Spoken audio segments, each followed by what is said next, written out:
Porcupine versus honey badger. Who would win a fight? A battle between a porcupine and a honey badger. This will be interesting. One animal comes equipped with weapons on his back, and the other one famously doesn't care about anything. Not caring and an extreme amount of confidence can carry you far. You could win fights against those you shouldn't, but it could also get you into a lot of trouble. So what's going to happen here? Will the confident honey badger beat down on the porcupine, or is he in for a surprise? Porcupine. Porcupines are interesting animals because they're one of the most easily recognizable creatures due to their unique appearance, but a lot of people actually don't know a whole lot about them. In fact, the one thing you likely do know about them, it's far more different than you realize. The porcupine has a quality that is, dare we say, almost superhero-like. Porcupines can be found all over the place: North America, South America, Asia, Europe, and Africa. That's 5 out of 7 continents. They're more well-traveled than most people. Maybe they gain passageway anywhere they want because look at this guy.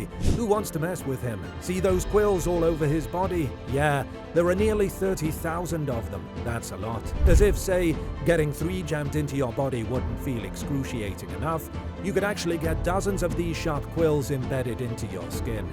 Now, maybe you're wondering if the superhero-like quality is that the porcupine shoots his quills off at bad guys like Porcupine Man. No, he cannot shoot them off. But if a predator gets too close, it's so easy for these quills to become dislodged as they are only loosely attached. When predators are near porcupines, the porcupine may erect its quills, turn its back, and maybe even strike with its tail. The quills will embed into the skin of the attacker, so that's already one big ouch. Here's the thing: the quills are barbed, similar to fish hooks, so they're extremely difficult to remove. And also, double ouch. Ready for the triple ouch? These quills are hollow and between 2 to 3 inches, and once they've entered another animal's skin, they keep working their way in further and further, moving at a rate of 1 millimeter every hour. That means you have to act fast or those things will sink in too deep and stay lodged forever. Porcupines are large rodents. When it comes to all the rodents in North America, they're the second biggest after the beaver, usually between 2 to 3 feet long and weighing about 20 pounds. They spend a lot of their time on the ground, but they're actually excellent climbers, spending plenty of time in trees getting food. And because those quills are hollow, they're also good swimmers. They're herbivores, so they don't have sharp teeth like a carnivore would.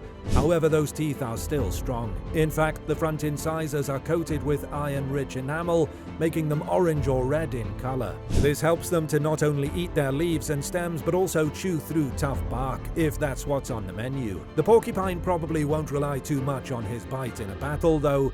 He's using those quills. His goal when fighting off another animal isn't to take the animal down right away. He's in it for the long game.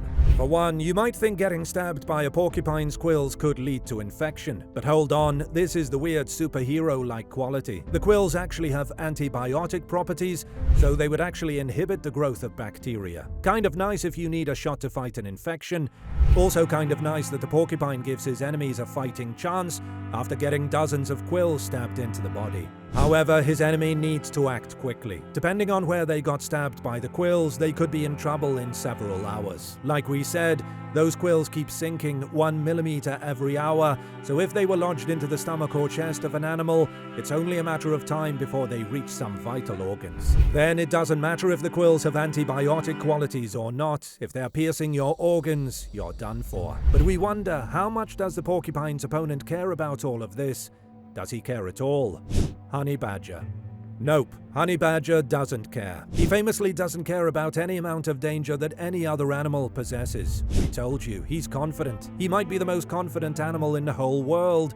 We'll prove to you that you're never going to meet an animal that has more confidence than this guy. For starters, the honey badger isn't one of the largest animals in the world. That's why his extreme confidence is such a spectacle. He is usually just about 2.5 feet long and weighs about 35 pounds. And since honey badgers live in Africa, Asia, and on the Indian subcontinent, they are surrounded by humongous animals. And still, they think of themselves as the king of all the lands they walk along.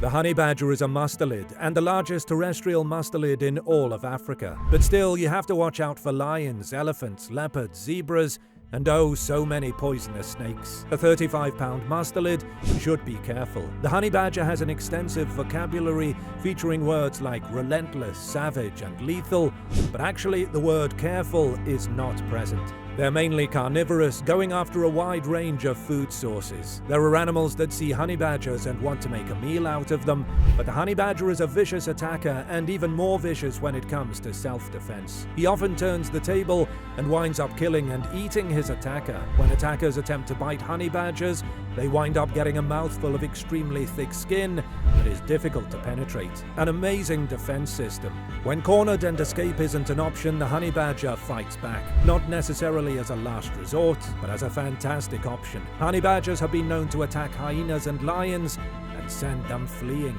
He does have one tactic both in his defense and when he is feeling ferocious and wants to attack, and it's called emasculating. He goes for the testicles, inflicting damage on this precious cargo and putting his victim in a position of extraordinary weakness, and then continues his attack.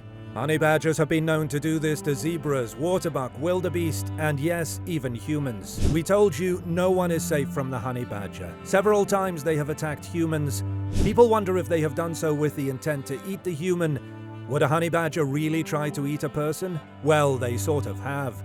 On several accounts, it has been observed that honey badgers have dug up freshly buried corpses, especially in India, where sometimes in certain areas the body hasn't been buried so deep. Honey badgers are excellent diggers and can burrow through hard ground in minutes. And these honey badgers have been seen digging into the shallow grave, pulling pieces of the human body out and having a nice little midnight snack. So maybe they've developed a taste for humans and quite enjoy it now. You might think, what defense can I use against this tiny nightmare? Poison? Well, the poisonous snakes that share the terrain with honey badgers have tried this, and it hasn't worked well. For one, honey badgers have immunity to some venom, so right away the attack isn't going to go over smoothly. But also, that thick elastic skin, it absorbs the blow and more of the venom. There are plenty of times a honey badger is bitten with no visible effects. Other times people have observed a poisonous snake biting a honey badger, and while the honey badger is clearly hurting, he keeps fighting and kills the snake.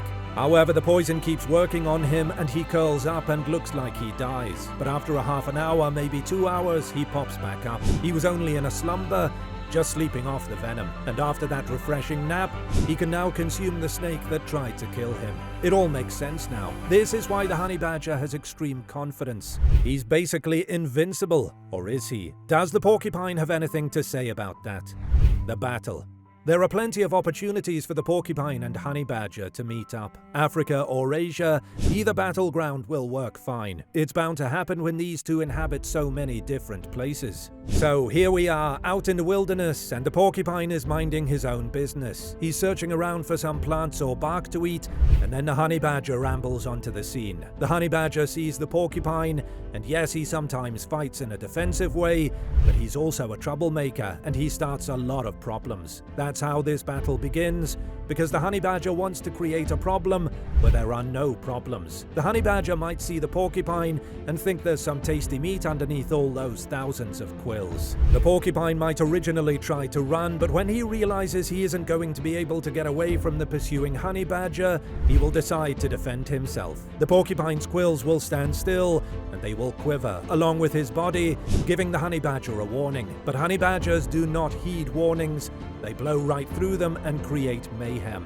He will dive headfirst at the porcupine, intent on biting and clawing the animal. The quills will embed into his body and he may feel some pain, but he's fought through pain like this. He's fought through worse pain. The honey badger will keep going, continuing to get quills stabbed into his body and continuing to bite and claw at the porcupine. The porcupine will do his best, slapping his tail at the honey badger, hoping to give him enough quills that he will want to stop. He may even slash at him, bite him, because the one thing that is almost certain is that the honey badger just will not quit. His thick skin will absorb a lot of the pain from the quills, and he won't be too fazed by much of this defense mechanism. Most likely, the honey badger will fight through the pain, he will fight through the attacks. The porcupine will put up a good fight, but the honey badger has taken down much larger opponents. Maybe not anyone quite this spiky, but still, he wouldn't stop until the job is done, beating down the porcupine until he's completely done, and then the savage that he is, making a meal of him. Now, if this were a snake, the venom in his system may knock him out, but his immunity to venom would fight it off and allow him to wake back up. These quills are not venomous. In fact, they have the antibiotic quality, so the honey badger won't even have to worry about infection. But even though the porcupine has ceased to breathe, his quills aren't done. They will keep sinking deeper and deeper. Yes, the honey badger's skin is thick, but he isn't that big. If this is a porcupine that happens to have quills as long as 3 inches, and since this honey badger attacked multiple times, there's a good chance some quills have been embedded in dangerous spots.